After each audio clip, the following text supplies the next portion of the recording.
Thanks, Alex. The real headline is, do you know where, all the way through this, I knew at certain points, with Lucy and with George as well, who are the camera team with us, I knew we'd get attacked at certain times, but I never thought they'd go for Lucy. I guess I thought too highly of them. I thought they had morals. So I always said, and as soon as they turned up and I saw the mask, I basically getting out of the car, I looked across, I see 7 men coming towards me with masks, and then I stood and I tried to move away from Lucy. I thought they'd all go for me. So I thought, that's sound, I'll move away, they'll all come for me. They didn't. They sectioned off. One went to George and one went to Lucy. And then, as you can see, he starts attacking Lucy. He's wrestling on the floor with her. But to be honest, Lucy gave as good as she got. Lucy gave as good as she got, and he ended up, she was kicking him and hitting him. And even at the end, I looked over and even see George, the other camera lad as well, scuffling with them as well. But they were masked up. They were ready to attack us. And as you're right, straight after this, the police have turned up. They've done nothing. Even I found out, I walked around the corner to where these men were.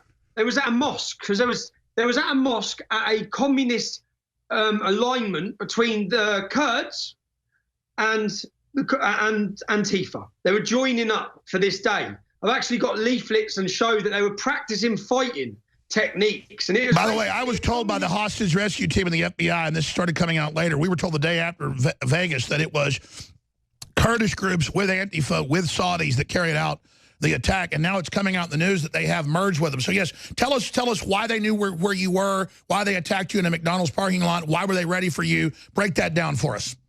The only thing I can think is we was in that McDonald's car park. I'd been in McDonald's, we was in the car park for 30 minutes. So someone must have spotted us. And the more I get people look at me funnily wherever I go.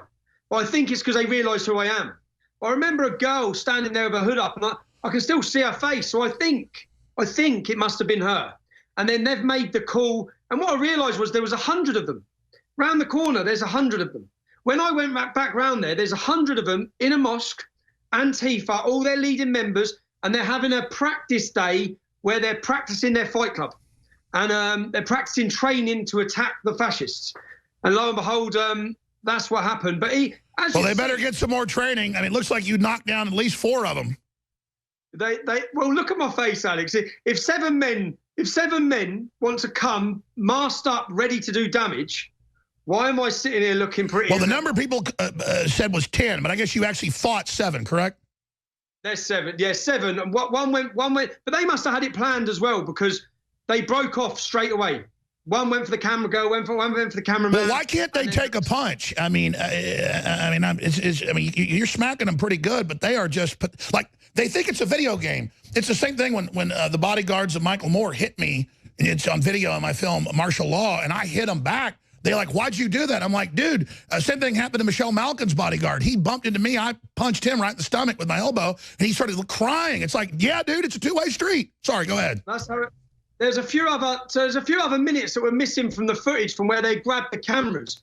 But the situation was that because there's so many of them, every time one of them was coming at me and I'd go to punch back or fight back, then one of them would come from somewhere else. And yeah, but as I said, they didn't do a very good job. And what currently is happening is in the UK, the far left, because of how embarrassing this is, these are the people who claim to protect women. They claim to be defending minorities and defending women, and here they are violently attacking a female journalist on her own, violently throwing her on the floor, and here they are, and then because of this situation, I mean, that most of the left and even journalists are coming out saying it's a staged fight. And the other thing is, I'm going to find these people. So we will have follow-up videos coming out once I do find out who they are. I'm on the process of finding out a few of them. So. All right, stay right there. Stay right there. You're my hero, man. You already were, but this is amazing. Here's the deal.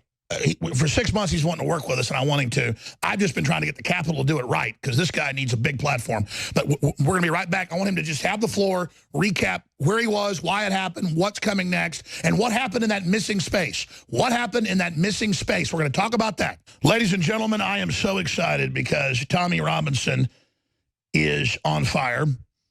And he's got a new website as well that he's going to tell you about here in just a moment. But I'm going to try to shut up. I get so excited.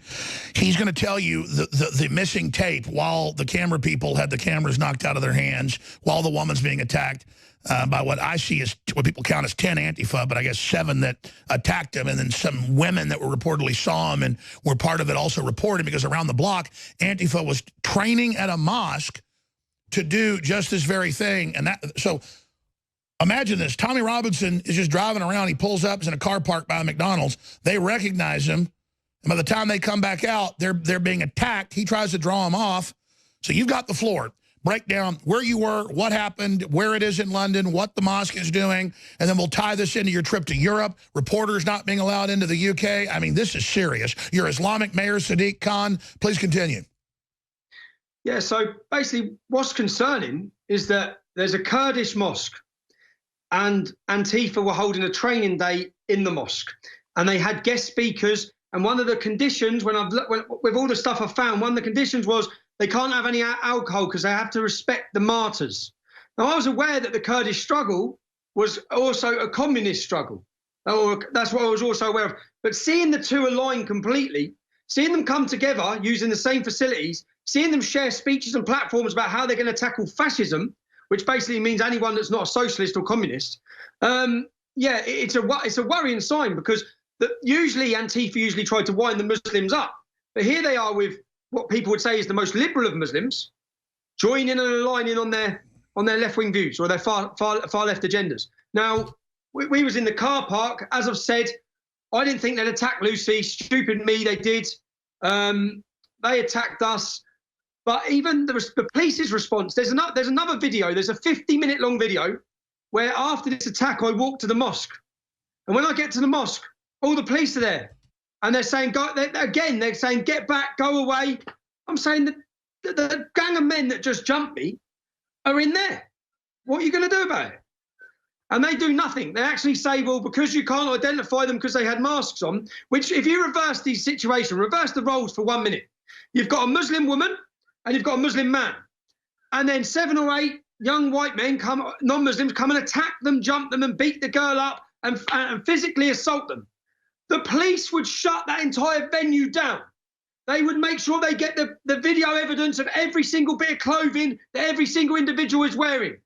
They would launch a massive investigation. They would go and get the CCTV from every single building within the vicinity. They would put it on the national news. Politicians would talk about it'd be white supremacist hate crimes committed against a poor, innocent Muslim woman. It'd be the #1 story in the world. But because it wasn't, they shut it down. Well, no one's even spoke about poor Lucy, really. No one spoke about her. I haven't seen one journalist. No one's contacted her. No media have contacted her. She's violently attacked for being a journalist.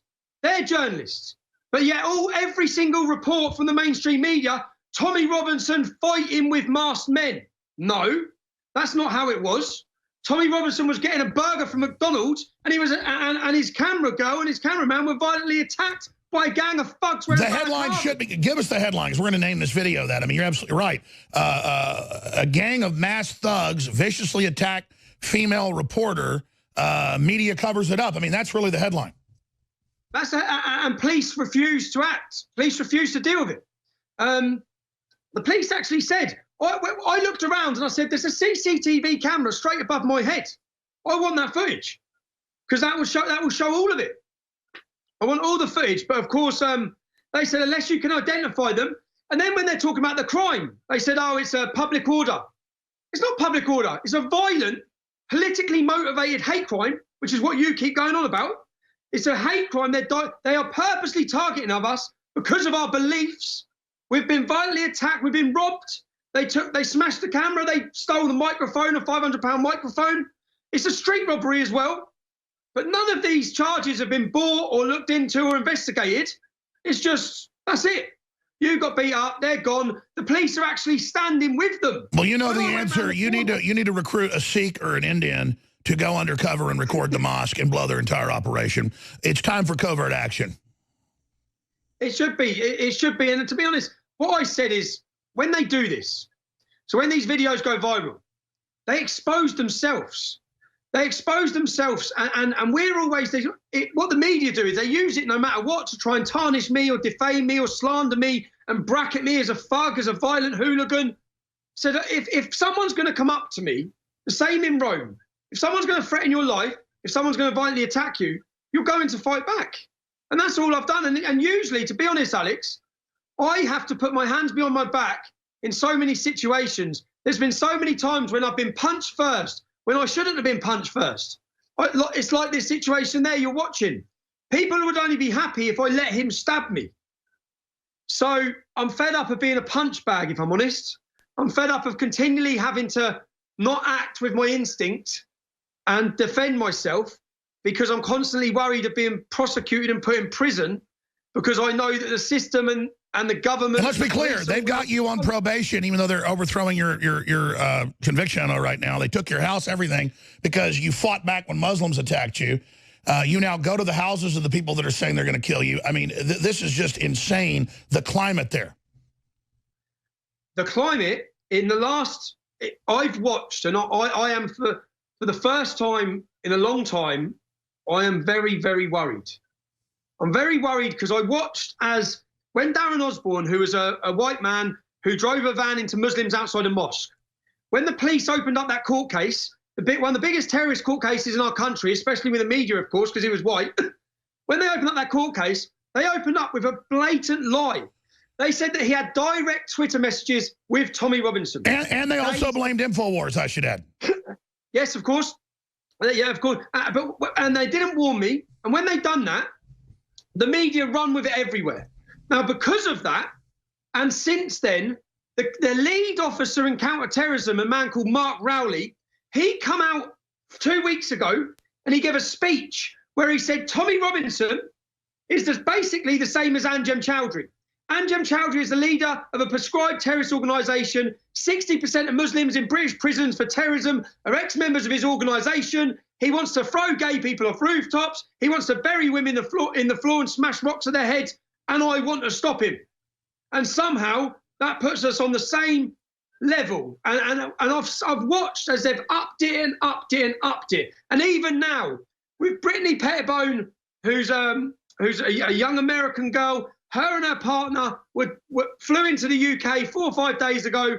They were held at customs. They were arrested. They were detained and put into a detention centre full of Muslims for 3 days before they were deported. Now, the Home Office said the reason she was not allowed in, the reason she was detained, and the reason she was deported was because she was coming to interview Tommy Robinson. She's coming to interview me. Today, so that's what happened with her. Today, they've just held Lauren Southern, and they've deported her and banned her from our country again. This is so. I've watched as everything. They're up in the ante, and they're trying to build me up as a preacher of hate with zero evidence. That's right. Stay there. We got to go to break. This is critical. Brittany Pettibone held for 4 days. Lauren Southern held as terrorists. They even have the printouts. They're not racist, any of that stuff. They're part of a free speech group. And we have the footage of in Europe when they get kicked back out of England, coming back, and Tommy went there to interview him. He is a busy man. Let me tell you something. I admire him. I mean, he made me feel so strong when I saw him in that video this weekend fight. It gave me a lot of strength, and it flipped something in my mind. It just let me know just how bad our enemies are and just how dedicated they are to enslaving us. We'll be back as humanity awakens. Stay with us. Well, we've been working on a plan to get Paul Watson and Tommy Robinson together because Paul is amazing. He probably reaches as many people as I do, and I had to tell him 6 years ago, I said, listen, I'm cutting your pay in half. He doesn't do it for money. That's the problem, too. All he does is work. And he's so humble that he didn't want to be on air. And I said, Paul, you're super articulate. His brother's got a PhD in international affairs, just as smart as Paul. He doesn't even want to be seen or heard because he's just so humble. Steve Watson, just as smart as Paul.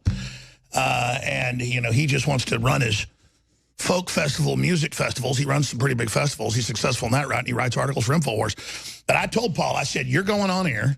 And I said, here's your website. Here's your Twitter account. He had no followers or nobody on it. I said, here it is, called Prison Planet. He didn't even want it to be named after him. He said, oh, it's too much fancy if it's my name. But say it's behind the scenes. Just maybe Prison Planet to make one for me. And I said, okay, you're doing it. So maybe we can get this guy from London. They're a little more aggressive, teamed up with Paul, the little Northern Viking. So we'll get the Brittany, you know, with the Viking from the north, and we'll get something going here because these two are going to be the dynamic duo, especially with his crew. And by the way, Lucy Brown, you know, I was watching the footage in fast motion. She has gray hair. I think maybe that's that style because she's actually an attractive-looking woman now that I pause it. I was saying, here's Antifa attacking an old lady, but then I started watching. Tell us about Lucy Brown. Tell us about all this, and then other tidbits of what happened when the cameras were knocked out of your hands. I think you said for several minutes what happened there, and then into the reporters that were kidnapped for 4 days for trying to enter the country to talk to you.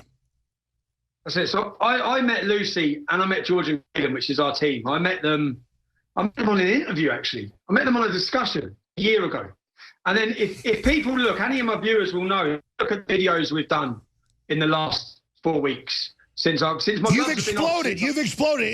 It's like a bowling ball was taken off your leg, or right? We're back. Yeah, we're back. Because we exploded when we first started working together. We exploded as soon as we first come together for Rebel, but then there was whatever happened. Not to talk about it, but look, I get it. Rebel doesn't want you to get killed. You're a great patriot, a star, but you're a warrior, so you're staying out in the streets. I mean, I understand, you know, why you guys had friction because, you know, they didn't want to get you killed. I don't want to get you killed either. That's why I want to get enough capital in to get you some security, brother, you and Paul, because you guys are going to hit the ground running. Yeah, that's it. The stories for me around the street. The stories around the street. And to be honest, yeah. So even in the last 4 weeks, people can probably even sense off myself. I'm happy doing this. I'm happy. I'm happy. I feel like I'm doing what I wanted to be doing again. And yeah, I'm happy. And I'm happy. So I'm happy because I know it's having an effect. It's having a change. And well, I want you to know your spirit gives me incredible energy. And now that you're turning it loose, I'm not kidding. I feel stronger and I'm more aggressive and have more hope because of you. No, that's a good fit. Well, I get that. When I meet members of the public and I see how much it means to them and I see the reaction I get off them, it empowers me. And to know that it's making a difference. But that's when I was on your show last week, I spoke about how we had the upper hand in 2016. We had the media. We had the social media. We took it, we used it, and the authorities and the system, the globalists did not know what to do with it. But now they're taking it back. They're regaining, them pulling back their power. Whether it be taking my blue tick off, I was suspended from Twitter last week for 7 days for simply stating a fact. I see the situation coming in the next 12 months where I'm completely removed from social media completely. And that's why we've now got to all team up to magnify everything here because we've gotten so big they're having trouble actually deleting us. Absolutely. So this is critical. Yeah, you've got to the stage where they can't get rid of you. But what they're witnessing with me, the reason why they've just done this with Lauren Southern, what's insane is they've welcomed all these immigrants in. They've welcomed ISIS fighters back. I spoke yesterday and said they put them in they put them in the best Section 8 housing. Tell folks. One of the men, there was a man in Italy. He's a Moroccan living in Italy. He tried to fight for ISIS. He was stopped. He told the border agency, "I want to become a terrorist." And then 3 months later, after all of his details were put on the European database to be watched, he just strolled straight into London, moved to our country. Now think about that. He's tried to join ISIS. He wants to be a terrorist. Our border staff didn't stop him, didn't arrest him, but they stopped Brittany Pettibone. They stopped Lauren Southern.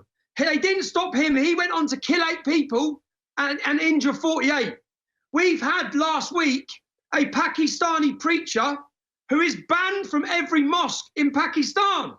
He's banned from preaching in Pakistan. He flies into my country and he's touring the mosques of our country, giving radical sermons, inciting murder upon people. But don't worry, because our border agency have got Lauren Southern. So everything's all right. So what the reality because the globalist, it's all in the UN plan. They admit they're going to bring in Islam as their enforcer. They get Christianity gone so that you have no culture, even if you don't believe in God, folks. The point is it's an operating system for them. They get rid of that so you have no culture. Then they bring in the new culture. and they make you submit to it, and it's all in the Peter Sutherland, UN globalist, Juncker, the unelected, dictator of the EU, the heir to the Nazi fortune. That's what I mean. You cannot make this up. You cannot make up how evil they are. Now, I want to play this clip from where you are in Europe. Set up this clip of Pettibone, Brittany Pettibone, and her boyfriend coming out. You've got the folks there in German, chanting about free speech. Media's calling them rot Nazis. All they are is a free speech coalition group, and demonizing folks' speech. So set this up. We'll play the clip. Again, was this Austria or was this Germany where they flew back into? They were getting deported to Austria. So Brittany was coming to interview me. She was arrested, held, detained, and they were deporting her. So I thought it was important that we were waiting for her in Austria. So as she come through the airport, and if I'm honest, it was a beautiful moment. When they returned, and I looked and I saw probably up 50 to 100 people who were greeting them at the airport, who were singing a song about free speech and free thought. And I realized what it meant to these people, what the values of freedom of speech meant to them. And then I felt humiliated that my country has just detained this couple, Martin Selner and Brittany Pettibone. They've been detained, they've been imprisoned, and now they've been deported. Martin Selner, who's Brittany's partner, he was coming to give a speech at Speaker's Corner. Speaker's Corner, for anyone who doesn't know, in London, there's 300 years of history. It's known as where you can go and say whatever you want. And so now you realize that your own country, let's play the clip as a time, you now realize your own country is going pure authoritarian, where actual Brits and others have no speech, or Canadians coming in to speak. You have no speech, but the foreign invaders do, backed up by your Islamic mayor and the globalists. Let's go to that clip. Hey, how you doing? Hey. Welcome home. Welcome home, Brittany. Welcome home, mine. How are you? Fine, thank you. You've got quite a reception waiting for you. Yeah, wow. Okay, we didn't expect that. Wow, amazing. Great, can I ask, how are you feeling? I'm just thankful for all the people who supported us, everybody who tweeted, people who made demonstrations in front of embassies, and especially the brave guys who went to speech corners today. They're the backbone of our resistance. Can you briefly tell us what happened? Yeah, so it was separate for us. So he was denied entry for a different reason. I was denied entry because I said I was going to interview you. And so I have the immigration statement. I'll show it to you, and it says you're denied entry because you want to interview far-right activist, far-right extremist Tommy Robinson, who incites racial hatred. And so Martin actually mentioned, he was like, why don't you let her through and she can do her interviews and I won't go, and then the event won't take place, so it'll be fine. They're like, her situation's worse because she's going to interview Tommy. Yeah. We wanted to give a speech about freedom of speech there, but they wouldn't even let us go to a Speaker's Corner. And I think sometimes a speech you don't give speaks more. This is beautiful, a beautiful reception. It's great. Welcome home. Welcome home. Thanks, Tommy. Welcome home.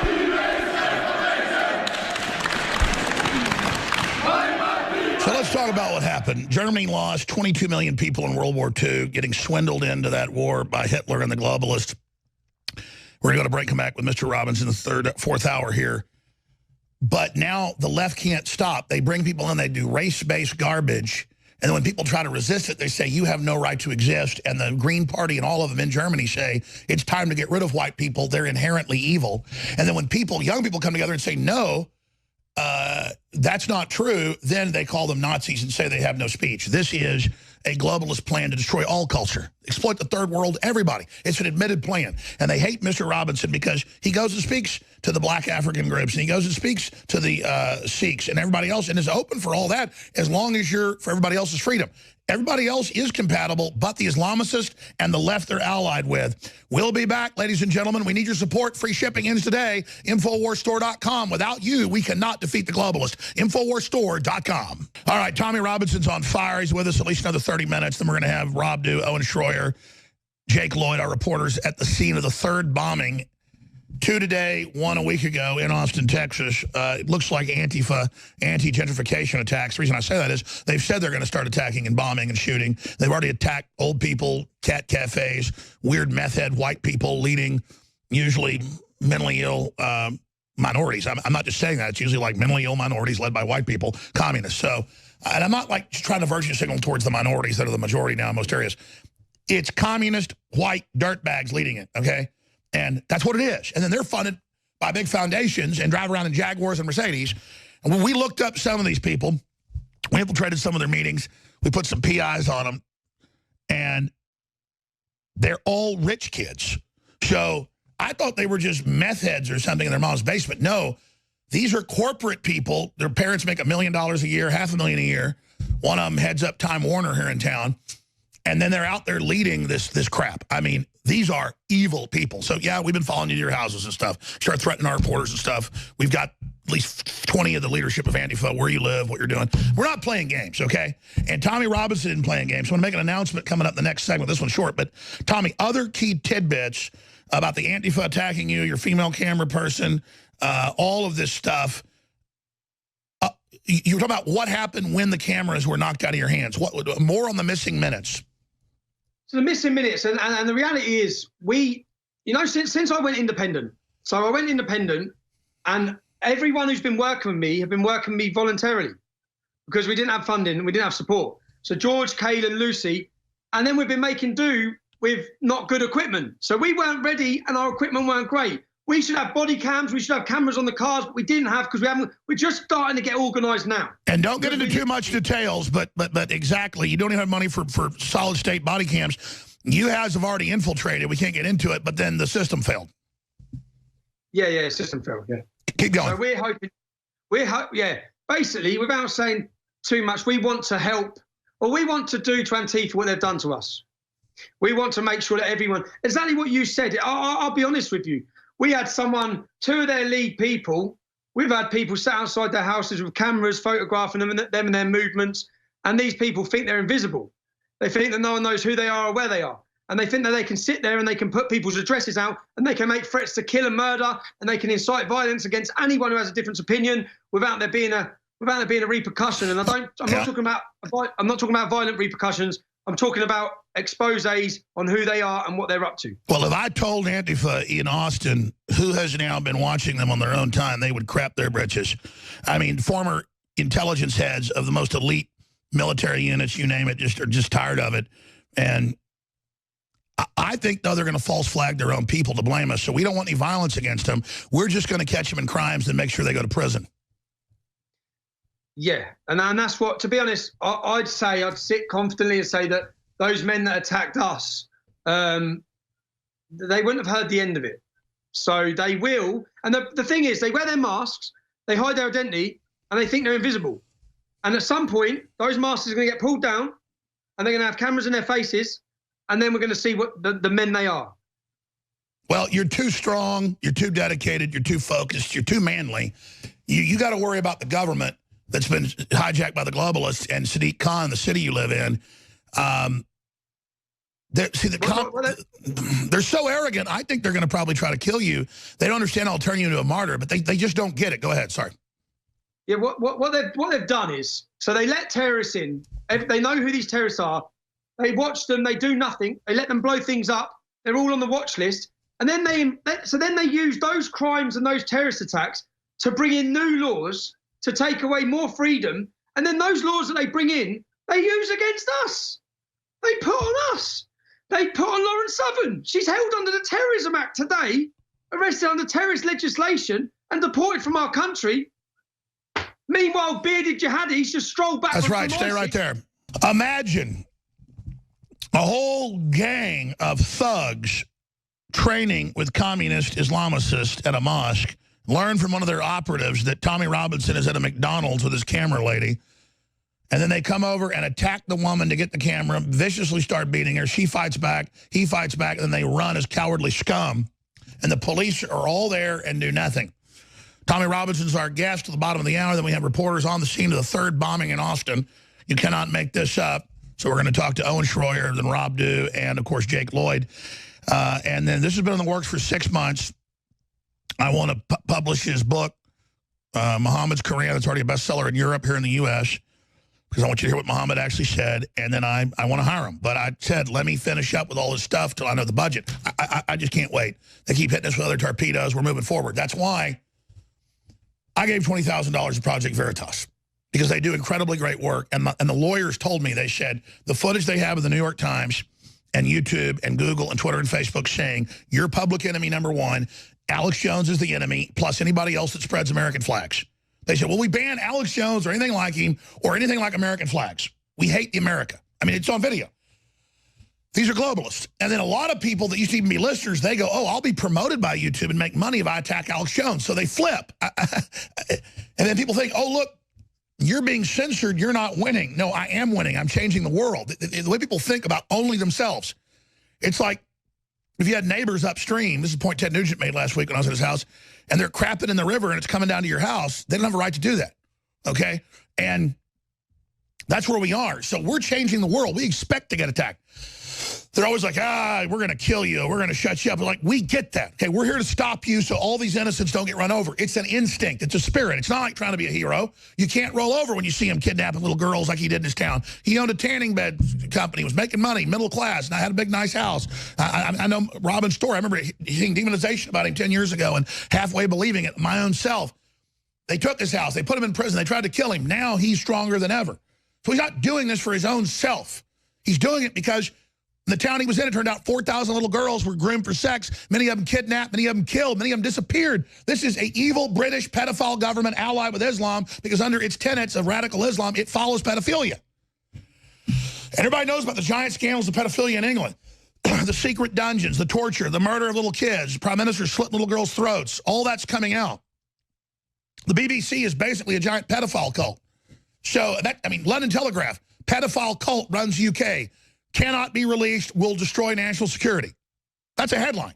That's top police saying we're run by pedophiles who are devil worshippers. You cannot make that up. What are harems? They're slave pits of women. Yeah, and Muhammad had sex with a 9-year-old. So Turkey's legalizing sex with 9-year-olds right now. You cannot make this up. So I'm going to donate $20,000 we don't have because we did last year. We brought in even more capital than we did the election year. We thought that was crazy. But because we sold stuff at such low prices, we brought in less money aggregate.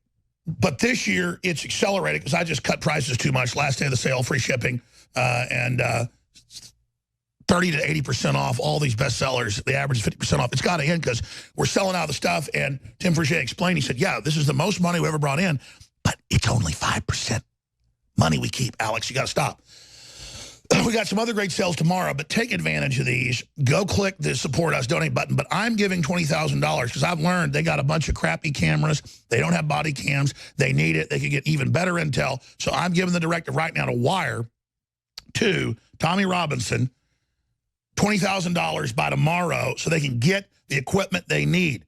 They've got them trying to break in their houses, surveilling them, trying to infiltrate them. I mean, it's been amazing what's been going on to these guys. But it's like a James Bond movie, but this is the real world where the real James Bonds have $200 cameras that are broken. So I'm sitting $20,000. Sounds like a lot. It's not. Takes a lot to do all this, but I need you to go to his website. Let's put it on screen because he's got a new website. It's Tommy Robinson. Now, there's the website. What is the best places? You've got a lot of these. Is it TommyRobinson.online, that awesome site? Okay, let's fade his audio back up because he didn't have his audio faded up. I'm gonna get this right this time. What's the best website, Tommy? TommyRobinson.online. And Alex, you will get value for money because like since going independent, we haven't got the funds. And even like this Sunday, because they stopped Martin Sellner speaking in London and they deported him. I've said they may have stopped the speaker, but they won't stop the speech. So I'm going to go to Speaker's Corner. We have 300 years of history at Speaker's Corner. Some of the most controversial figures in our country's history have spoke there, from George Orwell to Karl Marx. And our government think they can stop that. Speaker's Corner has been taken over by radical Islamic jihadists. That's the only people that go there to promote their religion. Well, this Sunday at 3 o'clock, the battle for Speaker's Corner begins. Now, I know I'm going there, but we don't have the money, or we haven't had the money to get proper security. You've just given us the money to get proper security, so thank you very much. We can also get the proper equipment, and I guarantee you people will see value for money with the money you've given us, because we're going to get straight back out there. Well, let's be clear. We haven't even struck an operational plan. We've come out for 6 months to try to get you the proper studio and do the right things. I didn't want to step on Rebel's toes, so now you can work with us. But expanding on that, Tommy, it is critical that everybody else donate because that is just a drop in the bucket. So let me give people the website. Again, it's TommyRobinson.online. Whether it's $5, $25, or 50 pounds, because it's in pound denominations, they're on PayPal. Get in there, folks. Donate today because this is frontline patriots, completely outnumbered in a last-ditch effort. But people are responding. They're getting involved. What they're scared of is your leadership, your marches through no-go zones, the fact that only Muslims are allowed to have free speech now in the UK. I've seen it myself where Muslims are allowed to speak, but nobody else is. This has to be stood up against. This is absolutely devastating. So, again, people need to go to your website. And that's vice versa, Alex, because, if it wasn't for organisations and channels like yourself, if it wasn't for people like yourself, and the only way you're coming under attack from everywhere. Every legal suit they can do, they can sue you to try and bring you down, financially destroy you. That's what they're doing. They're doing exactly the same to all the people. And the only way they'll survive is with the public support. So whether that be on my website or join on InfoWars, and all the things that you're doing or on your shop, is what helps you do it, but not just by helping you do it. You give people like myself and people across Europe and people across the world who don't have a platform. If it wasn't for organisations or alternative media first giving me interviews and giving me platforms, we wouldn't have got up there. So whilst you're asking people to support us, you've just given us £20,000. You've given us the opportunity. So I'd rather people were supporting InfoWars and helping them grow and get bigger. And as you said, change the world. And, something we need to do is when these donations come in, we need to give people credit when they want it, kind of like Ron Paul used to do. We don't even have the infrastructure. We can team up. Whoever's building your websites, we want to launch some new ones that are really slick and nice, like you've got. InfoWars is kind of informational. News Wars looks really good, but I like, the look of your new site, the team you've got. And so when we get off air today, we're going to talk about it because I've waited too long. I'm trying to hire some other people. I'm just trying to budget it. So if listeners will just go to InfoWarsStore.com, buy the products, click on the support, donate to us. I gave $100,000 to help round up pedophiles and document that. That is set to come out on television. I don't have any stake in that. I'm not trying to make money off that production. I just knew that they were blocking what was happening, so I funded it. Same thing here, $20,000. Project Veritas is now giving us the keys to win these lawsuits with Google, Facebook, and Twitter admitting they're doing it because of our political views, not for what they claim. We now can win these lawsuits. We don't want to launch them. We have to make them back off.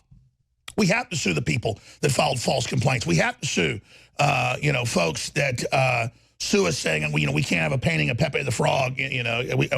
They're coming after our free speech. So InfoWarsStore.com, InfoWarsLife.com, and also go to Mr. Robbins' website because it's critical for everybody to understand this is a war. And people that are willing to risk their lives out there, like Tommy Robinson, need your financial support today. And I'm not going to sit here while he does a great job in the field but fumbles around trying to get money for year after year after year after year when they're trying to put his ass in prison. We need to give him the equipment he needs for the information war. So go there and donate today and also buy products that you need that are great at InfoWarsStore.com. Free shipping ends today. All right, let's cut right into the broadcast. Alex Jones here. If you're listening to us on radio stations and TV stations, you are getting past the censors. They're trying to block us everywhere. We have Tommy Robinson joining us. We have Kalen, one of his amazing camera crew. Also want to get Lucy on, the woman who gave as good as she got when the cowardly Antifa thugs tried to climb on top of her. But during the break, I was asking Mr. Robinson what's coming next, and he was just telling me amazing things. I mean, he is, just like Nigel Farage woke up people politically, this is the next Nigel Farage for the next level. And if you knew his story, it is incredible how he's fighting racism, how he founded the English Defense League and then it got infiltrated by racists, so he left it and exposed it. And he's just a great guy, a great father, a great patriot. He's gone through so much. He's got this great crew of people that I want to link up with Paul Joseph Watson, who, again, is so humble. He's just a rock star politically, here in the U.S. and the UK. When I've been in public with him in the UK, he gets mobbed. We have to use the popularity to culturally win, or they're going to shut us down in our houses. And Paul finally got that. He said, I know, I got to do more videos. I got to get on the streets. It's true. I'm not going to let them shut me down. So the fact they're trying to suppress him, he's a seed. He's going to grow. But I think when I team these guys up together, I think the strength of them is going to be frightening. And that's what I'm looking for. I'm looking, like with Owen Schroyer and others, people that will surpass what I've done. That's true victory. We're not in competition with other media, any of it. We're in competition with tyranny to defeat it. So Tommy Robinson, And you were telling me donations are coming in. I want to thank the listeners. That's great. And, of course, Kaylin, one of your great camera folks, you guys have got the floor for the last 7 minutes. Tell us what's coming next. What's coming next? We want to take over the media. That's what we want to do in Europe. We want to be the people. We already are. Every time there's a terrorist attack, my name trends. Everyone searches for the truth. When they're searching for the truth, they're searching for us. And your average video gets 5 million views now. I mean, CNN doesn't have that in 10 hours. No, that's why they're trying to silence us. That's why they're hating us. But one thing I'd like to say is, whilst I've got the opportunity on the platform, I won't be able to do it with the people who support me, and I certainly wouldn't be able to have done any of the videos, without Kaylin, without George, without Lucy, because people give me the credit because they see me on the end of the camera, but they're risking their lives every time. They're walking into mosques for me. They're walking into hostile environments for me. They're coming under attack. George was coming under attack. Lucy come under attack. So they're putting their lives on the line, and they don't really get any gratitude for it. No. In fact, they get slagged off by people for it. So yeah. So that's mine. So I won't be able to do it without them guys. So yeah, we're built. Let me ask him a question then before you talk about what's coming next. Kaylin, I'm familiar with your work over the last few years with Tommy. Where does this courage come from? Because they target you guys with the cameras first. I mean, what do you do when 8 guys are trying to beat you up? I mean, you don't come off as like a hooligan or anything, just a nice artistic type fellow. But I mean, I guess you're not going to let them suppress your speech. Is that it? Well, I think when you know that there's millions of people that are going to be behind the camera lens, you kind of feel a sense of courage anyway, and you know that what they're doing is wrong. And in general, what you're doing is right. What you're showing is right. What you're exposing is right. What you're saying is right. And so that sort of gives you a sense of, of courage, of being able to just follow through with what's going to happen. You might get seriously injured and things like that might happen, but you still have so many other people who are on side, who are watching what's going on, and it is the right thing to do. And production value is our best weapon. That's the thing that we have that's blowing everyone else out of the water, that's terrifying the mainstream media. And that's the number one thing that just drives me to do all of this. I used to work in the mainstream media before this, and I just basically take their tactics and bring it here, and it's terrifying everyone. And yeah, that's where it all comes from, because you know that regardless of what happens, regardless of how bad it gets, in the end, what you're doing is still the right thing. And I think we're still on the right side of history, and that's where it all comes from. And let's talk about real horror. I mean, I heard you 10 years ago. They said, oh, this racist, horrible guy's been put in prison. He says that they're grooming thousands of girls in his town for sex slavery. And then it came out later, a bunch of them got killed. They got shipped overseas. They chop them up and feed them to people out of kebab stands. I mean, I used to think you were crazy. And then because who believes this about, and then it's all true. And then now it's back in the news about grooming today. I mean, folks, Islamic countries are hellholes unless it's Jordan or something. I mean, and then they're seen as heretics. It's the women can't drive cars. My God, they're selling women on slave blocks. Explain to people what we're up against. The grooming case has just come out today in the city of Telford. They've got 1,000 victims. Telford's a small town. There's not many Muslims there. There's 1,000 victims. We found out that 5 people have been murdered, and it's all been covered up. It's all been covered up. One of the victims, they set fire to her sister, and her mother. They burned them to death. The Muslim men that were raping them burned them to death. We're only just hearing about it now. This has been going on. By the way, I had them in my stacks. Finally, the BBC has to report inquiry, call over Telford child sex exploitation. Boom. I mean, explain how this happens. Because the police won't touch the Muslims, so literally 50-year-old men are grooming your 9-year-old daughters. Go ahead. The BBC have only just reported on that, as you see, 1 hour ago. They've been silent. This has been going. Other media have been talking about this for 24 hours. You broke this 10 years ago. Yeah, I remember going on a show with Jeremy Paxman. Jeremy Paxman was the biggest, most hostile interviewer in the country, and I sat and said to him, and people can watch back the video. I said, our daughters, not your daughters, our daughters. You don't know what we're talking about. We do. Our daughters, our sisters are being pimped, they're being beaten, they're being raped across this country by gangs of Muslim men. And he looked at me like I was stupid. He looked at me like and then years on, and I even remember after that, when I walked through Luton and I met another man, he said, out of all the things you could have spoke about, why did you speak about gangs of Muslim men targeting young English girls and he looked at me like that, and I see the same man years later, and he said, I can't believe it. I've watched everything you spoke about. I said, because I had a conversation this week, Alex, with another father who I'm going to go meet at the end of the week, whose daughter was 12 years old. They were gang raping her. They took her into a park. They poured petrol over her, pretending to set her on fire to terrify her. And this is another case. That's to put them into Stockholm. That's to pput them simulated. They'll do it with a gun or gasoline to put them into simulated Stockholm syndrome, to put them into to submit to them. Yeah, that's it. And this is not just. It's not just about raping the women for their sexual gratification. It's about destroying them. One girl, they took her tongue, 12 years old, and they nailed it to a table. Another young girl, they got a hot iron rod with the letter M, and they burned it and heated it, and they scolded it on her bum when she was 11 years old because she was the property of Muhammad. And if you stop the average man in the British street, they won't even know that. They will not even know this has happened. And that is the true crime. If a woman gets her hijab pulled off, it's on world news. Our daughters are getting scolded on their bum with the property of Muhammad. They're getting their tongues nailed to tables. They're being raped from one end of this country to the other. And we're supposed to just tolerate and put up with it, because if not, we're racist or extremists. The Home Office are labelling me an extremist who incites religious and racial hatred for simply talking about these crimes, because it's wrong and it has to be. And then let me raise this then. Now it's finally breaking. Another town, 1,000 girls, 5 of them dead, sex slavery, branding their asses. Excuse me. I mean, this makes me want to go berserk. Why is it now breaking? Just because they can't hide it anymore? More people recognize it, it's coming out. Since 2009, if you look at the arrest rate is a steady flow like this. And then the English Defence League forms, and then it explodes. Because no longer, when the world's media were coming into our streets, and men were marching and screaming and shouting and holding up signs saying our daughters are not halal meat, they could hide it no longer. They've done everything they could, but they could hide it no longer. And now the cat's out of the bag, but they're still, they haven't even scratched the top. Stay there. Tommy Robinson, folks, one of the greatest living patriots with his great crew. I want to get a final comment from both of them about what's coming next. This is amazing. And then we've got our reporters at the scene of the third bombing. We've got multiple, we got deaths. We're going to talk about it all here in Austin, probably communist bombings. Stay with us. And we now take you to the year 2018, where more than 10 million radical Islamists have been brought into Europe in just the last 5 years.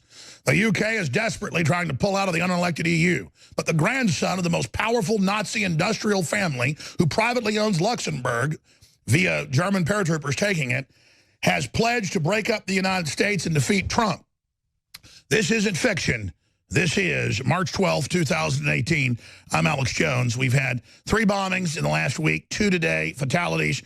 We've got people injured. We've got just a mile from our warehouse, not our broadcast facility, but our warehouse, a bomb has gone off. We've got our crew there. We're about to go to them. I'm not saying Antifa did it, but they're a violent group. It says they're going to attack people that are gentrified, whether they be black, white, or Hispanic, if they're not from the neighborhood. They're attacking cat sanctuaries, physically attacking people, mugging people. They are just the filth of the earth, just vicious people with Satan tattoos and hammers and sickle tattoos. And I'm not saying tattoos are bad. I'm saying the tattoos they have are very evil.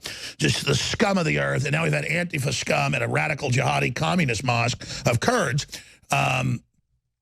discovered that Mr. Robinson was around the street, and they came over and attacked him. He fought back.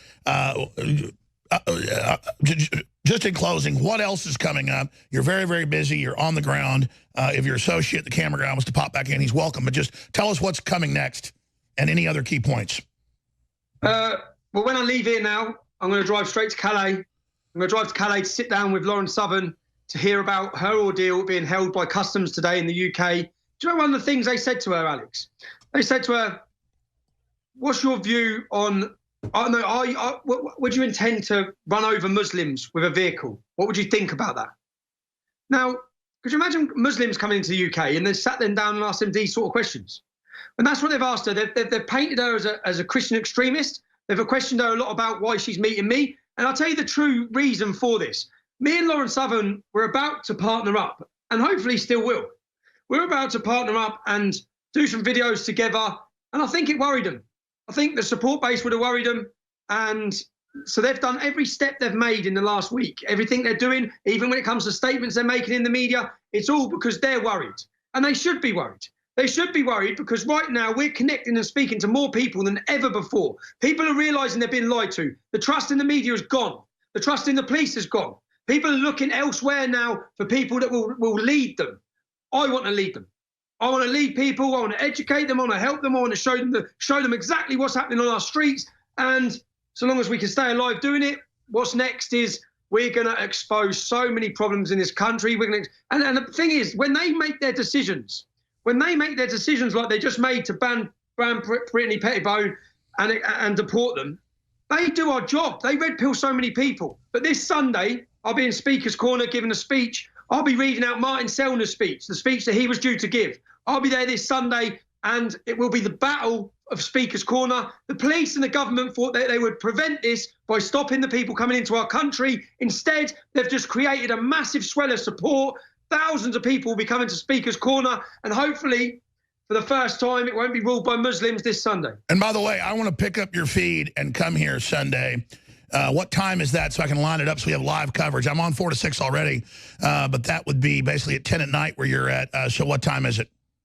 It'll be 3 p.m. Sunday, Speaker's Corner. And all I want to do is when I met Martin Selner last night, I said I couldn't care if you were handing me the Communist Manifesto to read. The point of this is not about Martin Selner. It's not about Brittany. It's about free speech. It's about the history of our country. It's about 300 years of history of people being able to go there with controversial ideas and put them out and give their opinion. Now, this is so big. This is so big. 9 a.m. Sunday, I'm coming in, and we're going to cover this live. So we have multiple feeds, please. I'm going to try to get Paul Watson to go and be with you there. Because I'm telling you, just like I got him to go on air, if I can just get him in the street, it's going to be huge because it's amazing. I know his girlfriend doesn't want him to get killed, but this is the real fight here, and we've got to expose these people and just hear the horrible vileness. And I know the Muslims, the radical... Sorry, go ahead. I suspect, I have a feeling that this Sunday, for the first time in Britain's history, someone will be prevented from talking. A British man will be stopped from speaking at Speaker's Corner. Where Karl Marx, from Lenin to all controversial figures have spoke there. But right now, the difference is right now in this era, we have a Muslim population that is not allowed to be offended or upset. So I'll wait to see the government's tactic or the police's tactic. I expect to either be held, grabbed, or in a car crash before Sunday. Time will tell. All right, that's Tommy Robinson. I will call you as soon as the broadcast is over in 20 minutes. I know you got to get on the road. You've got so much coming up. And let's just get this planning done because we've been talking a lot the last 6 months. And you've been like, hey, let's do it. And now you're out of Rebel, your contract, we can do it. So I'm very excited. And we're going to wire you $20,000 today. We're going to get that done.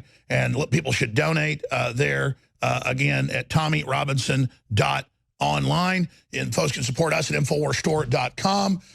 Now is the time, ladies and gentlemen. People are taking action. They're not rolling over and hiding in the suburbs and ignoring what's going on. This is on. This is the fight against the globalists, the fight for free speech. This is the 21st century tyranny. You know, people faced Hitler. They faced Lenin. They faced Mao. We are facing the globalists and the mega corporations that are running this, and we're going to defeat them. We're going to expose them. Tommy Robinson, I salute you and your team. Oh, and please, as soon as we can get Lucy Brown on, she's amazing. Go ahead. I'll get her to message Nico now. She'll be happy to come on. And do you know why? Do you know what I said? I looked at her, and Lucy's from a completely different background from me.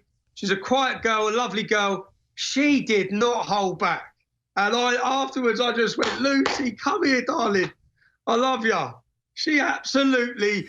By the way, she's a good-looking lady, but how old is she? Because I guess she has the gray hair. I thought she was older, but then she looks young. She's 27, and she comes after them. There's a little video clip of her going after them, and she pulls one of their masks, saying, "You think you're a big man?" But she again, I don't want to. She can go through all this with you herself. But yeah, I absolutely respected her that day. Let me tell you, it gets me excited seeing a woman kicking a commie's ass when he jumped on her first. That little piece of crap runs. Once she grabs his nose, and he's like, "Oh, you didn't know." She wedgied him. We're going to talk to you soon, my friend. Tommy Robinson, we salute you. Cheers, Alex. Thanks for the support, man. Wow, this is just epic. Man, I tell you, I was crazed when I first saw this footage. We will make America great again.